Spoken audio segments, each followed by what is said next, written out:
기도합시다.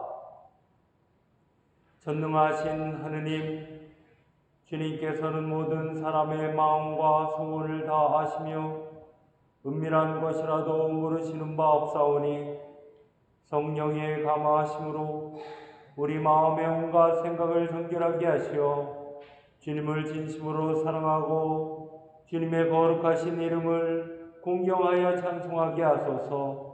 우리 주 예수 그리스도의 이름으로 기도하나이다. 아멘.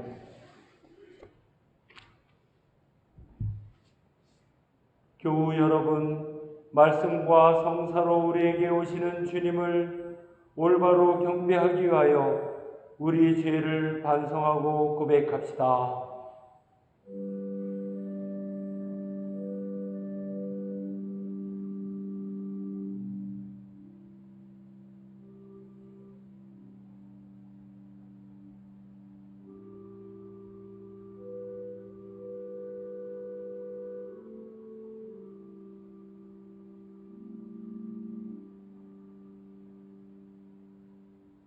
자비하신 하느님, 우리는 생각과 말과 행실로 주님과 이웃에게 죄를 지었으며 또한 자주 의무를 소홀히 하였나이다.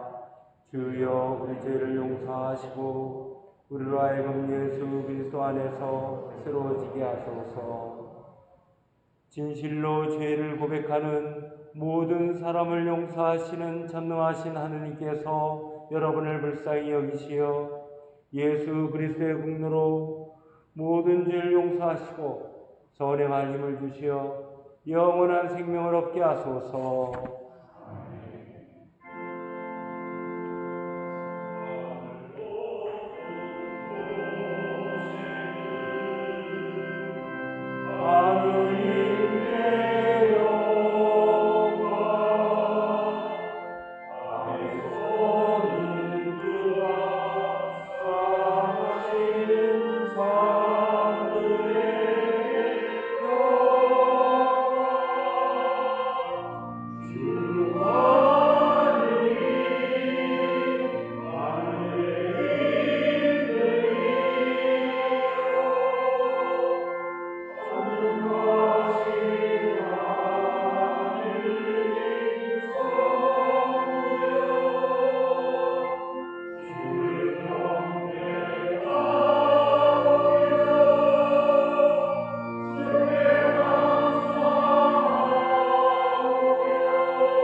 주님께서 여러분과 함께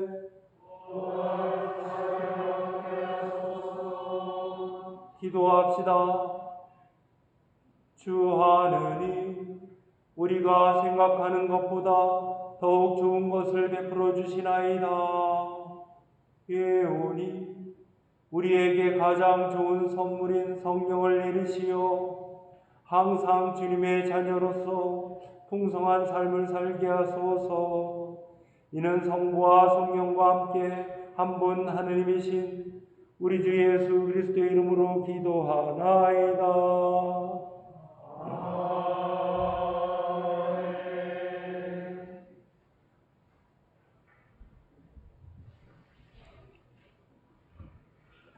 일독서는 에제키엘서의 말씀입니다. 너 사람아, 일어서라. 내가 너에게 할 말이 있다. 그는 나에게 기운을 불어넣으시어 일으켜 세우시고 말씀을 들려주셨다. 너 사람아, 나에게 반항하는 역적의 무리 이스라엘 백성에게 내가 너를 보낸다. 그들은 조상 때부터 오늘까지 나를 거역하기만 하였다.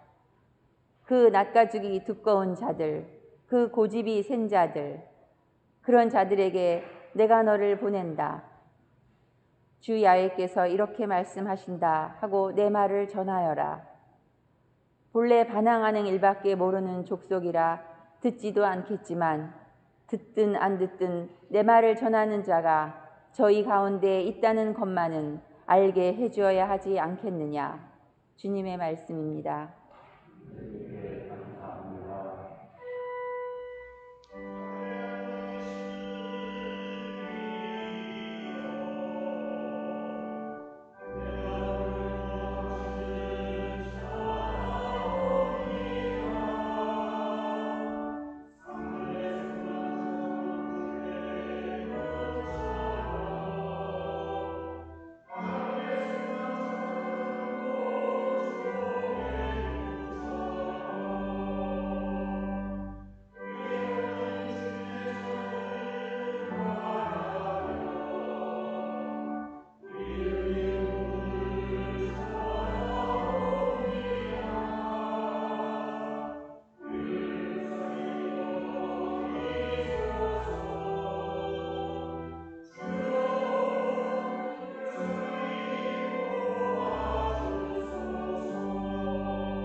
이 독서는 고린도인들에게 보낸 둘째 편지의 말씀입니다.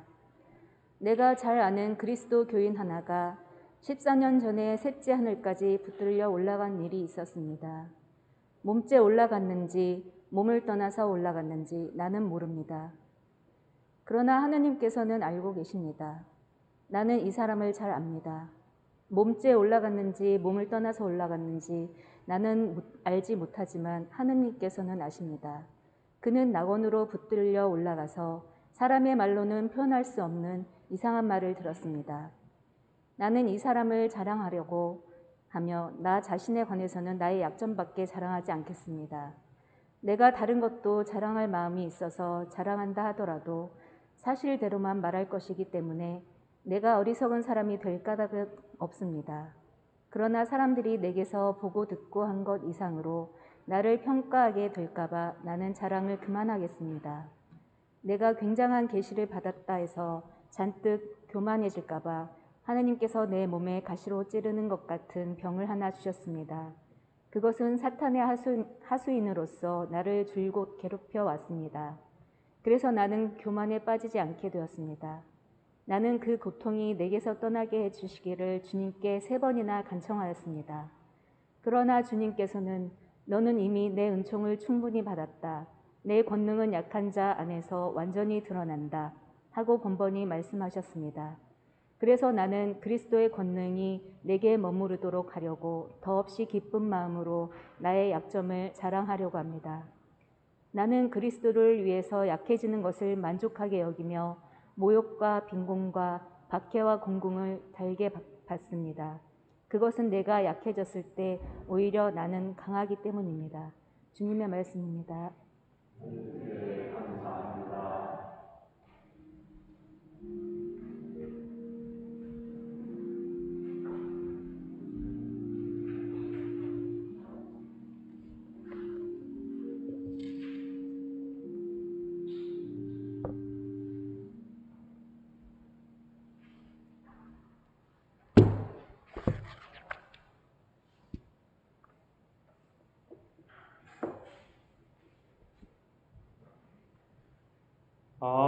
할렐루야, 할렐루야.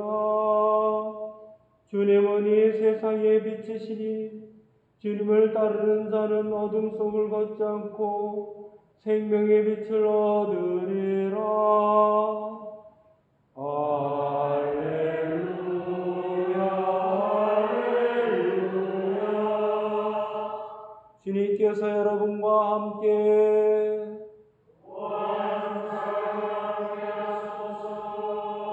성 마르코가 전한 거룩한 복음입니다. 주님께 영광을 드립니다. 예수께서 그곳을 떠나 제자들과 함께 고향으로 돌아가셨다. 안식일이 되어 회당에서 가르치시자 많은 사람이 그 말씀을 듣고 놀라며 저 사람이 어떤 지혜를 받았기에 저런 기적들을 행하는 것일까? 그런 모든 것이 어디서 생겨났을까? 저 사람은 그 목수가 아닌가? 그 어머니는 마리아요, 그 형제들은 야고보, 요셉, 유다, 시몬이 아닌가? 그의 누이들도 다 우리와 같이 여기 살고 있지 않은가? 하면서 좀처럼 예수를 믿으려 하지 않았다. 예수께서는 그들에게 이렇게 말씀하셨다. 어디서나 존경을 받는 예언자라도 자기 고향과 친척과 집안에서만은 존경을 받지 못한다. 예수께서는 거기서 병자 몇 사람에게만 손을 얹어 고쳐주셨을 뿐 다른 기적은 행하실 수 없었다. 그리고 그들에게 믿음이 없는 것을 보시고 이상하게 여기셨다. 그 뒤에 예수께서는 여러 촌락으로 두루 다니시며 가르치시다가 12 제자를 불러 더러운 악령을 제하는 권세를 주시고 둘씩 짝지어 파견하셨다. 그리고 여행하는데 지팡이 외에는 아무것도 지니지 말라고 하시며 먹을 것이나 자루도 가지지 말고 전대에 돈도 지니지 말며 신발은 신고 있는 것을 그대로 신고 속옷은 2벌씩 껴입지 말라고 분부하셨다. 그리고 이렇게 말씀하셨다. 어디서 누구의 집에 들어가든지 그 고장을 떠나기까지 그 집에 머물러 있어라. 그러나 너희를 환영하지 않거나 너희의 말을 듣지 않는 고장이 있거든 그곳을 떠나면서 그들에게 경고하는 표시로 너희의 발에서 먼지를 털어버려라. 이 말씀을 듣고 12 제자는 나가서 사람들에게 회개하라고 가르치며 마귀들을 많이 쫓아내고 수많은 병자들에게 기름을 발라 병을 고쳐 주었다. 주님의 복음입니다. 그리스도를 찬미합니다. 성부와 성자와 성령의 이름으로 말씀드립니다.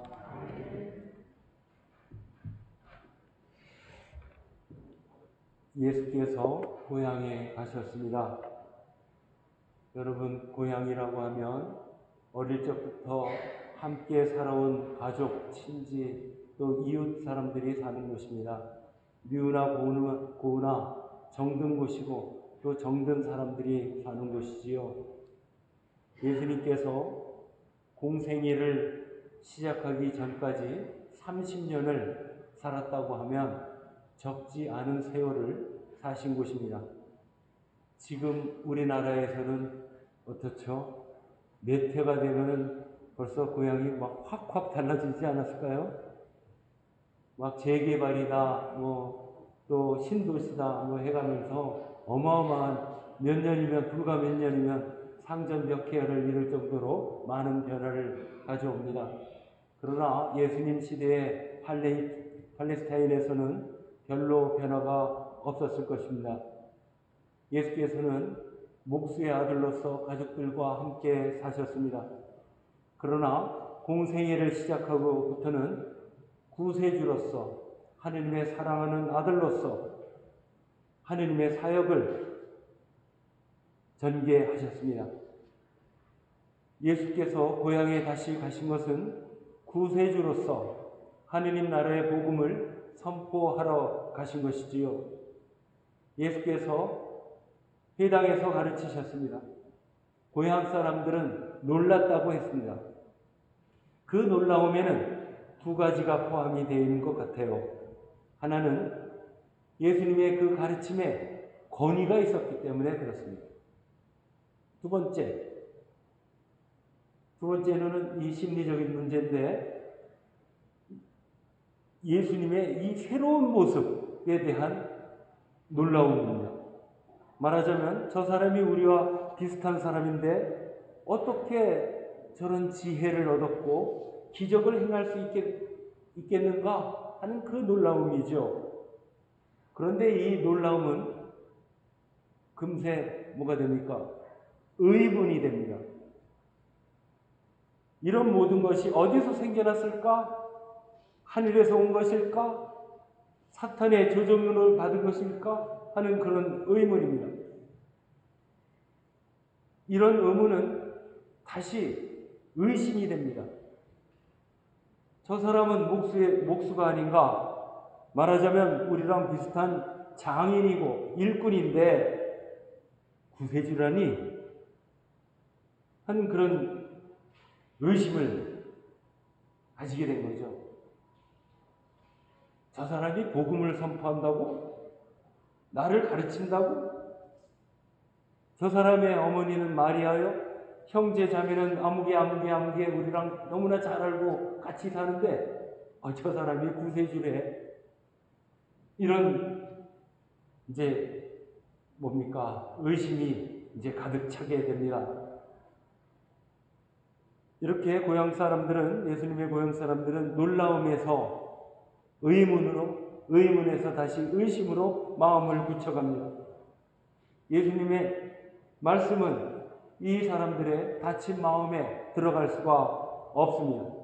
아무리 예수님이라고 해도 사람들이 마음의 문을 닫아버리면 어찌할 도리가 없는 것 같습니다. 예수께서는 우리 유명한 말씀하시죠. 어디서나 존경을 받는 예언자라도 자기 고향과 친척과 집안에서는 존경을 받지 못한다는 말씀을 하셨습니다. 설교하기 가장 어려운 때가 가족들 잔뜩 있는 때입니다. 그리고 친구들, 동창생들 쫙 있는데, 앞에 서 있는데, 그때 설교할 때 참 어색합니다. 어렵고, 좋은 얘기를 해도, 야, 쟤 많이 컸다. 속마음으로 그러지 않습니까? 어릴 때부터 이 버릇이랑 성격이랑 다 잘하는데, 우리 서로 사랑합시다 하면은 속으로 뭐라고 그러겠어요? 니나 잘해라. 그러니 참 어렵습니다. 예수님 말씀에 틀림이 없어요. 이 마음을 닫고 마음이 완고한 사람들 앞에서는 전지전능하신 하느님도 어찌할 도리가 없는 것 같습니다. 우리가 제1독서로 에제키엘서를 읽었습니다. 기원전 587년에 유다 왕국이 바빌론 침공으로 멸망을 하지요. 그래서 수많은 지도자들과 백성들이 포로로 바빌론으로 끌려갑니다. 에제키엘은 그 587년 전 훨씬 전에 먼저 포로로 끌려갔어요. 이 당시에 이제 에제키엘이 하느님에게 사로잡혀서 예언을 시작하는 대목이 바로 오늘 읽은 대목입니다. 사제이자 예언자인 에제키엘에게 하느님이 말씀을 전하는 그 사명을 주십니다. 그러면서 하시는 말씀이 이 완고한 백성들이 조상 때부터 거역하기만 하였고 낯가죽이 두껍다는 표현을 하네요. 또 고집이 세서 도무지 말을 들어먹지 않는 그런 자들이다라는 표현을 합니다. 하느님께서는 이렇게 완고한 사람들이 듣든 안 듣든 하느님의 말씀을 전하는 이가 있다. 니들이 안 들어도 하느님의 말씀을 전하는 사람이 반드시 있다. 라고 하는 것을 알리라고 했습니다. 정말 하느님도 인간의 완고한 마음 앞에서는 어찌할 도리가 없는 것 같습니다. 또 오히려 하느님의 말씀을 전하는 예언자들을 핍박하지요. 또 예언자들은 도망다니기도 하고 또 아픔과 슬픔에 외로움에 눈물을 흘리기도 했습니다. 제2독서로 읽은 우리 고린도인들에게 보내는 둘째 편지의 내용도 이렇습니다. 고린도 교회는 사도 바울이 세웠어요. 그런데 그 교회 안에는 여러 부류의 사람들이 있었는데 아주 말썽이 항상 일어났어요. 그러니까 제멋대로 복음을 해석하고 왜곡하고 바울을 배척하는 사람들도 있었습니다. 그런 사람들이 있어서 바울이 이 사람들에게 간곡하게 호소하는 내용이 바로 이 내용, 오늘의 제2독서의 내용입니다. 이 교회가 계속 문제가 발생했는데 파벌 싸움이 막 벌어져요. 나는 바울로파다, 아폴로파다, 모파다. 그렇게 파벌 싸움이 심했습니다. 또 거짓 예언자가 나타납니다. 그래서 바울을 폄훼합니다. 이들은 바울과 그 고린도 교회 신자들 사이를 이간질도 시켜요. 그래서 바울의 권위와 또 신뢰를 깎아내립니다. 이 사람들은 바울의 외모 가지고도 트집 잡았어요. 못생겼다 하는 얘기겠죠. 언변이 좋지 못하다 이렇게 흉보입니다. 바울은 지병이 있었습니다. 간질병이 있었는데 이것도 역시 트집거리가 되었죠. 그리고 언젠가는 바울이 고린도 교인들한테 내가 거기를 방문을 하겠소 약속을 했습니다. 그런데 사정이 생겨서 못 갔어요. 그랬더니 또 이 사람들은 뭐라고 하겠습니까? 자, 바울이라는 자가 말이지 성령의 인도하심으로 하느님의 복음을 전한다고 했는데 사정이 없어서 약속을 못 지켜? 이것은 성령의 인도하심은 가짜다. 이런 이제 또 얘기를 하기도 합니다. 그러니까 이제 사사건건 트집 잡고 또 거역하고 싸우고 그러면서도 또 이 사람들은 굉장한 열광주의에 빠집니다. 방언하고 또 은사를 추구하고 하는 이런 것들이 있었어요. 그러니까 이 바울의 입장에서는 고린도 교회 교인들 볼 때마다 속이 뒤집혀지는 겁니다. 그래서 간곡하게 편지를 썼는데 성경에는 두 개, 첫째 편지와 둘째 편지 나오지만 실제로는 4번을 보냈다 하는 게 신약 학계의 정설입니다. 아무튼 그렇게 수시로 편지를 보내고 또 사랑하는 제자 디도까지도 보내서 이 사람들을 진정시키기도 합니다. 오늘 읽은 대목에서 바울은 자신을 자랑하려는 생각은 전혀 없고 진실만을 말할 뿐이다 라고 합니다. 그리고 자기가 가지고 있는 핸디캡 다 솔직하게 말하죠. 간질병을 앓는 것도 자신을 겸손하게 하려는 하느님의 뜻이다 라고 이야기를 합니다. 그리스도를 위해서 당하는 온갖 핍박과 모욕과 박해, 곤궁 이런 모든 것들 다 알게 받는다고 합니다. 그러니까 사도 바울의 이 입장 또 마음을 헤아려 본다면 이 마음이 혼란스럽고 믿음이 제대로 서 있지 않은 사람들에게 복음을 전한다고 하는 것은 참 많은 어려움을 초래하는 것이다라고 하는 것을 알 수 있습니다. 다시 우리가 예수님의 고향 사람들에게 돌아가 봅니다. 우리가 친한 사람들 또는 같은 고향 사람들 중에 훌륭하게 된 사람이 있으면 자랑합니다. 동네에 현수막도 막 붙여놓지 않습니까?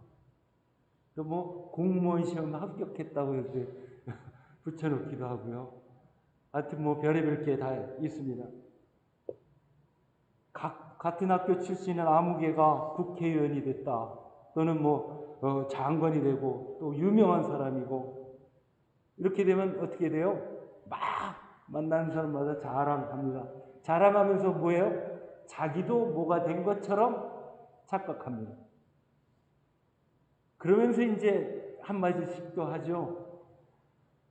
그 친구 말이야 어렸을 때는 어땠는데 그까짓 게 말이야 지금 출세했다고 뭐가 됐다고 말이야 지금 거들떠 보지도 않아. 막 이런 식의 이제 얘기도 합니다. 예수님의 고향 사람들이 예수님을 받아들이지 않는 까닭이 무엇이겠습니까? 자신들이 사는 고장에서 구세주가 나타났는데 자랑하기는커녕 배척합니다. 그 이유는 뭘까요?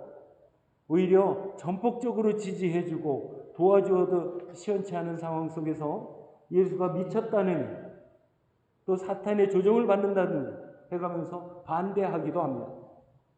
이 완고한 마음은 도대체 어디서 오는 걸까요? 첫째, 예수님의 고향 사람들은 예수님을 알지 못했습니다. 많이 아는 것 같지만 실상은 아무것도 모르는 것과 같습니다. 어릴 때부터 같이 살기는 했지만 어떤 꿈을 꾸고 있고 무엇을 준비해 왔는지 가족조차 몰랐다고 하는 것이죠. 그저 몫의 일을 하는 사람, 그 사람의 가족은 아무개야 라는 정도 알 뿐입니다. 가까울수록 잘 모르는 경우가 많습니다. 참 의외죠. 부모님들이 자식의 마음을, 자녀들 마음을 다 아십니까? 잘 모르는 경우가 상당수 있어요.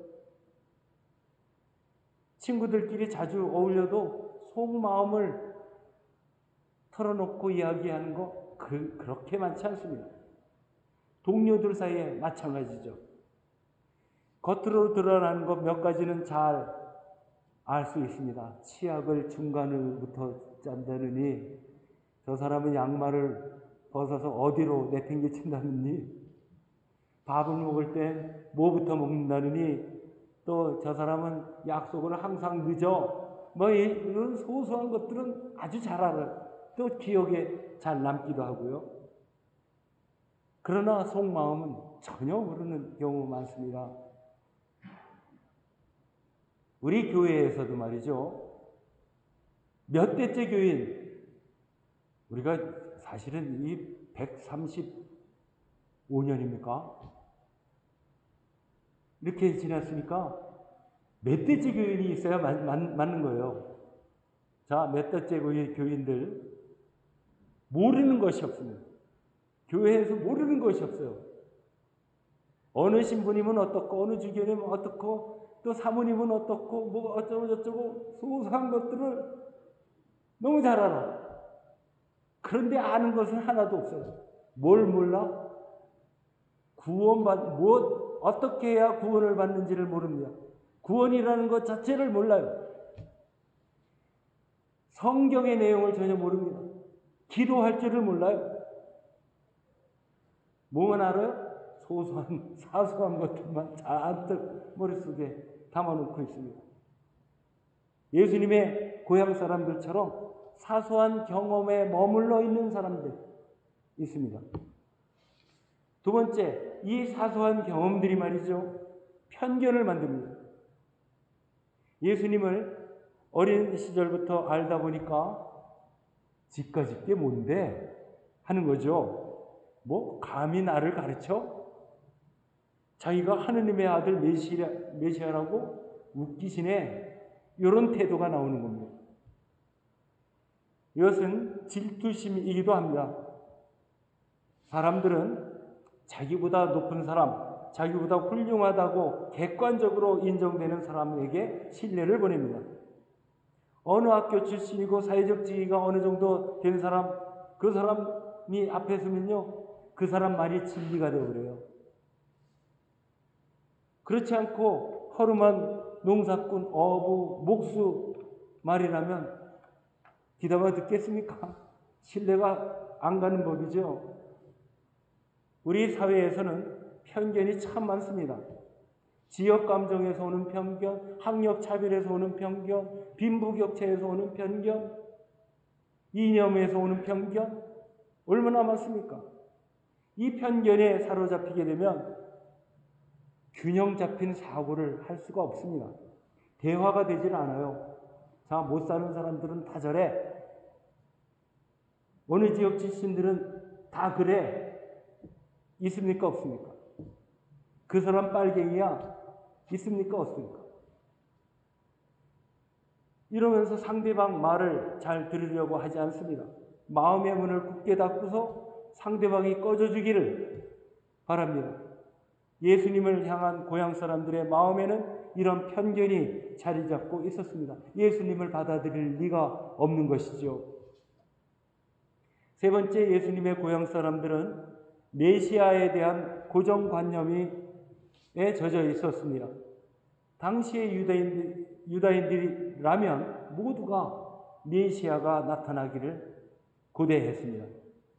그러나 구세주는 다윗 왕의 후손이어야 하고 뭔가 화려하고 뭔가 능력 있고 새로운 권능으로 웅장하게 나타나야 하는데 보니까 우리들의 이웃이고 자기들과 비슷한 처지에 있고 초라하고 가난한 백성이라니까, 백성 중 하나니까 믿어지지가 않는 것이죠.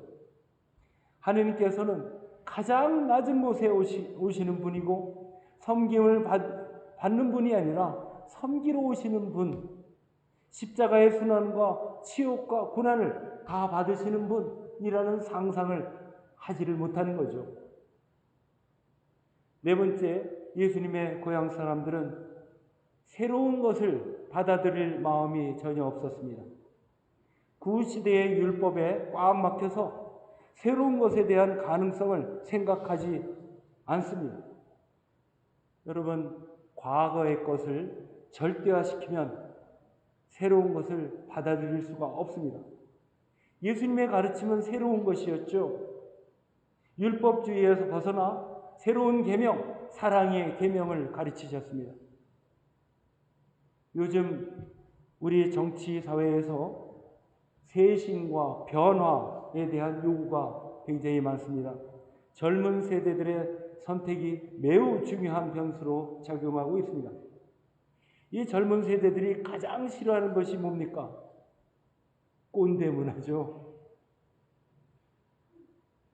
이른바 이 꼰대 문화가 도대체 뭘까? 이제 저 나름대로 한번 생각을 해보니까 이런 것 같습니다. 과거의 경험을 절대화시키지 말아달라는 겁니다.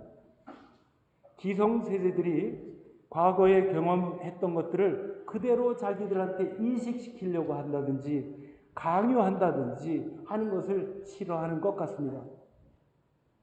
기성세대들께서 좀 섭섭해 하시는지 모르겠지만 과거에 이랬으니 지금도 이래야 된다 하는 생각은 바꾸셔야 할 것 같습니다. 시대가 변하고 물질 문명이 엄청나게 변했는데 과거 속에 머물면 새로운 것을 절대 받아들일 수가 없습니다. 그래서 우리는 서로 마음의 문을 열고 서로에게 배워야 합니다. 예수님의 고향 사람들이 예수님을 불신하고 배척한 그 현상은 지금도 그대로 사람들 마음속에 일어나고 있는 것이지요. 과학과 물질 중심의 사회 속에서 우리가 살면서 마음의 문이 닫혀버려서 신앙을 받아들이지 못하는 경우가 얼마나 많습니까? 종교에 대한, 또 기독교에 대한, 더구나 성공에 같은 이 마이너리티에 대한 편견, 고정관념 얼마나 많습니까? 예수께서는 고향 사람들 앞에서 더 이상 기적을 행하실 수 없었다고 합니다. 여러분, 기적이라는 것은 사람들의 믿음과 주님의 은총이 만났을 때 일어나는 하느님 나라의 사건입니다. 믿음이 없으면서 기적을 바라는 것은 하느님을 시험하는 것입니다. 어디 한번 기적 한번 일으켜 보시오. 그러면 내가 믿어줄게. 이런 태도죠. 하느님을 모독하는 행위입니다. 산에서 나와 봐야 산을 볼 수 있으며 산속에서만 머물러 있으면 그 산 전체를 볼 수가 없는 것이지요.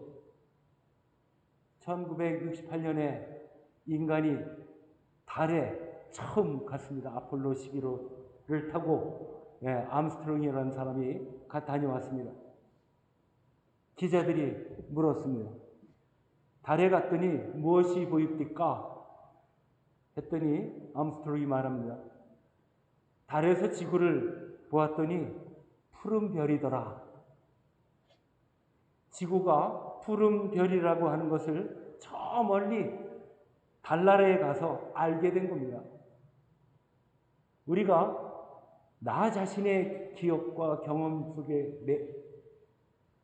갇혀 있다면, 그리고 과거의 경험 속에 머문다면 우리 자신을 알 수가 없습니다. 영혼의 현주소를 알 수가 없습니다. 지금도 우리에게 오시는 예수님을 만날 수가 없습니다. 예수님의 사랑도 복음도 받아들일 수가 없는 것이죠. 여러분, 예수님을 향해서 마음의 문을 활짝 열고 생각의 문도 활짝 열어서 주님과 복음을 맞아 들으시게 되기를 바랍니다. 성부와 성자와 성령의 이름으로 말씀드렸습니다.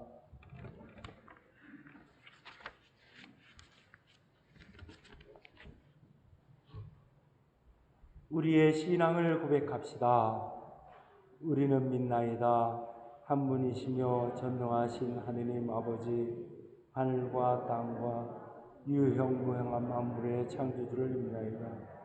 오직 한 분이신 주 예수 그리스도를 믿나이다. 모든 세계에 앞서 성육신하신 하느님의 아들이시며 하느님에게서 나신 하느님이시요 빛에서 나신 빛이시요 참 하느님에게서 나신 참 하느님으로서 창조되지 않고 나신 성부와 일체시며 만물이 다 힘으로 말미암아 창조되었으며 우리 인간을 위하여 우리의 구원을 위하여 하늘에서 내려오시어 성령으로 동정녀 마리아에게 혈육을 취하시고 사람이 되셨으며 본디오 빌라도 체하여서 우리를 위하여 고난을 받으시고 십자가에 못 박히시고 묻히셨으며 성서 말씀대로 사흘 만에 부활하시고 하늘에 올라 성부 행한 되시니 사니와 주님을 심판하고 영광 속에 다시 오시리니 그분의 나라는 끝이 없으리이다. 주님이시며 생명을 주시는 성령을 믿나니 성령은 성부와 성자로부터 나오시며 성부와 성자를 더불어 같은 경배와 영광을 받으시며 예언자들을 통하여 말씀하셨나이다. 하나여 거룩하고 사도로부터 이르는 공교회와 죄를 용서하는 하나님의 세례를 죽은 이들의 부활 후세의 영생을 믿고 기다리나이다. 아멘. 교회와 세상을 위하여 기도합시다. 교회를 위하여 기도합시다.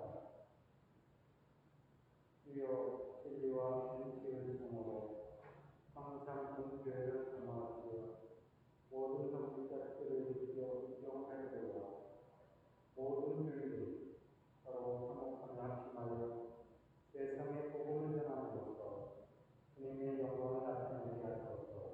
주여 우리의 기도를 들어주소서. 세상이 성령한 평화를 위하여 기도합니다. 주여 이 세상의 평화를 주시고 특별히 우리나라 지도자들을 인도하시고 악의 왁스를 막으시고 진리와 정의를 지켜주소서. 주여 우리의 기도를 들어주소서. 가난한 사람들과 병들이들과 어려움을 당한 모든 사람들을 위하여 기도합니다. 주여 이 변함없는 세상에서 모든 근심하는 사람들과 병든 사람들을 위로하시고 건져주소서. 주여 우리의 기도를 들어주소서. 주여 우리의 소원을 살피시고 주님의 뜻대로 이루게 하소서. 주여 우리의 기도를 들어주소서. 열시하는 이들을 위하여 기도합니다. 주여 부활을 기다리는 모든 열시하는 영원한 생명을 이루게 하소서. 주여 우리의 기도를 들어주소서. 전능하신 하나님, 우리 예수 그리스도의 이름으로 간절히 기도하나이다. 아멘. 평화의 인사를 나누십니다.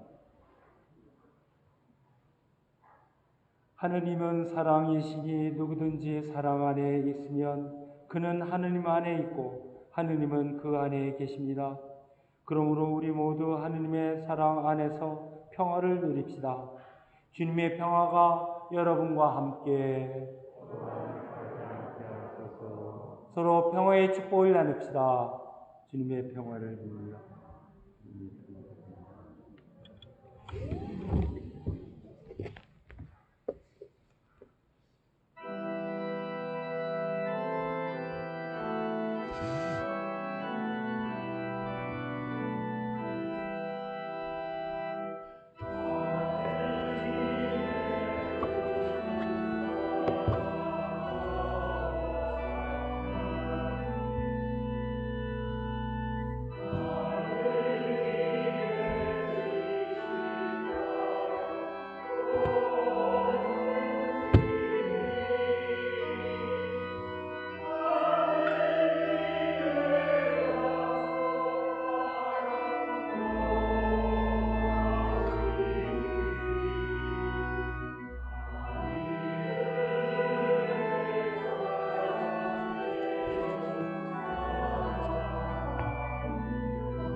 이 빵은 주님의 몸으로, 이 포도주는 주님의 피로, 이 예물은 주님이 주신 은혜에 감사하기 위해서 우리가 이 제단에 드리오니 받아주소서. 아멘.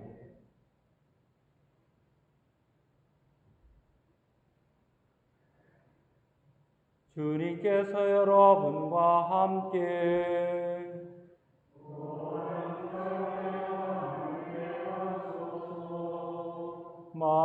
마음을 드높이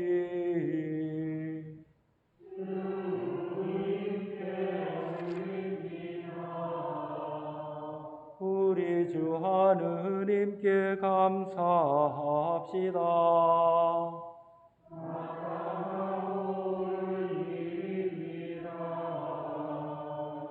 전능하신 하느님, 우리 주 예수 그리스도를 통하여 아버지께 언제 어디서나 감사와 찬양을 드림은 참으로 옳은 일이며 우리의 기쁨입니다.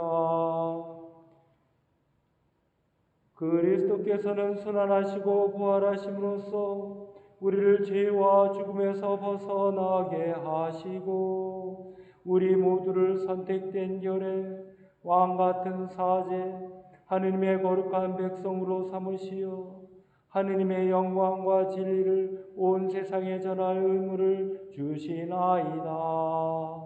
그러므로 우리는 하늘의 모든 천사와 성도들과 함께 주님의 거룩하고 영광스러운 이름을 소리 높여 찬양하나이다.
사랑이신 하느님, 주님께서는 말씀으로 이 세상을 창조하셨으며 모든 피조물을 사랑하심으로 외아들 예수 그리스도를 이 땅에 보내시고 십자가의 죽음과 부활로서 구원의 길을 열어주셨나이다.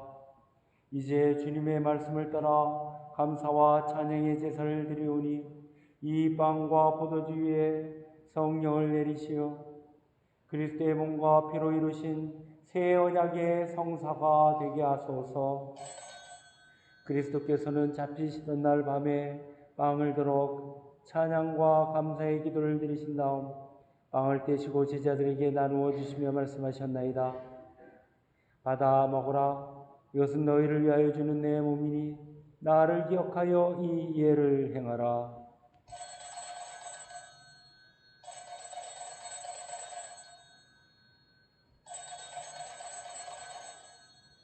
식후에 잔을 드시고 감사의 기도를 드리신 다음 그들에게 주시며 말씀하셨나이다.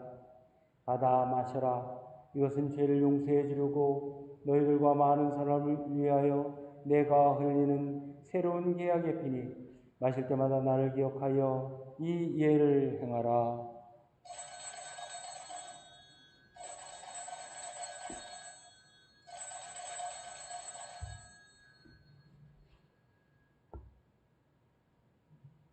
그러므로 우리는 이 생명의 빵과 구원의 잔을 주님 앞에 드리며 십자가 위에 단 한 번 바쳐진 예수 그리스도의 희생을 기억하고 영광 속에 다시 오실 때까지 그리스도의 죽음과 부활을 선포하나이다.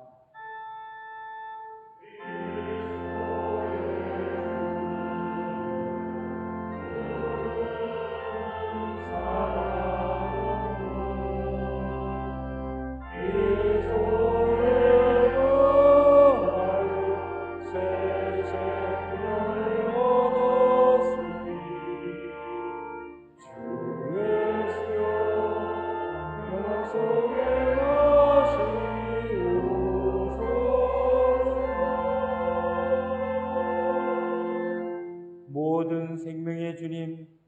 구하오니 하느님의 나라가 오는 그날까지 우리들이 서로 협력하여 이 세상에서 정의와 자비를 실천할 수 있도록 도와주소서. 또한 주님의 백성을 은혜로이 돌아보시고 하느님 사랑의 품으로 모아주시어 모든 성인들과 함께 하늘의 영원한 잔치에 참여하게 하소서. 전능하신 하느님은 그리스도를 통하여 그리스도와 함께 그리스도 안에서 성령과 하나 되어 온갖 영예와 영광을 영원토록 받으시나이다.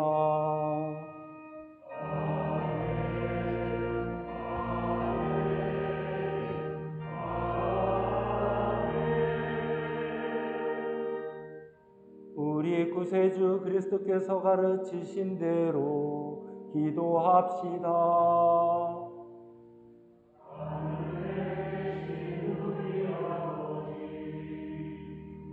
온 세상의 아버지를 하느님으로 받들게 하시고 아버지의 나라가 오게 하시고 아버지의 뜻이 하늘에서와 같이 땅에서도 이루어지게 하소서. 오늘 우리에게 필요한 양식을 주시고 우리가 우리에게 잘못한 일을 용서하듯이 우리의 잘못을 용서하시고 우리를 도에 빠지지 않게 하시고 악에서 구하소서. 나라와 권세와 영광이 영원토록 아버지의 것이옵니다. 아멘. 우리는 이 빵을 떼어 주님의 성체를 나눕니다.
세상의 죄를 없애시는 하느님의 어린 양이 여기 계시니 이 성찬에 초대받으는 복되도다.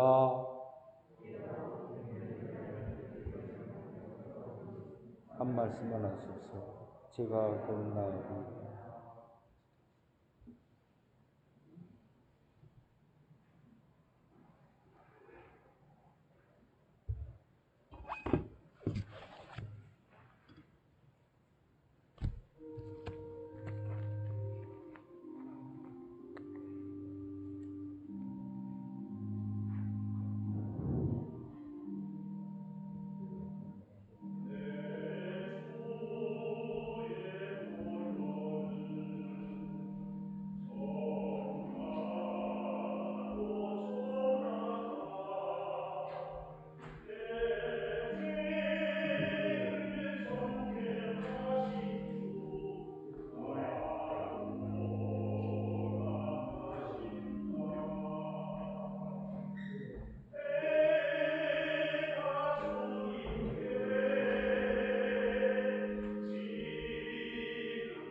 기도합시다. 전능하신 하느님, 주님은 성체의 성사로서 우리에게 힘과 용기를 주시나이다. 비오니 우리로 하여금 주님의 뜻에 맞는 행실로 주님을 합당하게 섬기고 주님의 이름에 영광을 돌리게 하소서. 우리 주 예수 그리스도의 이름으로 기도하나이다. 주님께서 여러분과 함께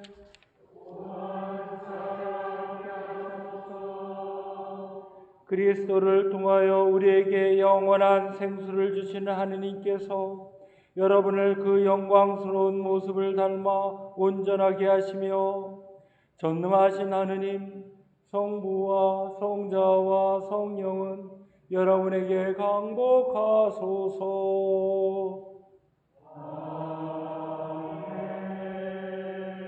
나아가서 주님의 복음을 전합시다. 그리스도의 이름으로 아멘.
여러분 동영상 복습하시고요. 좋아요 꼭 눌러주시고 잊지 마시고 마감하는 생각하겠습니다.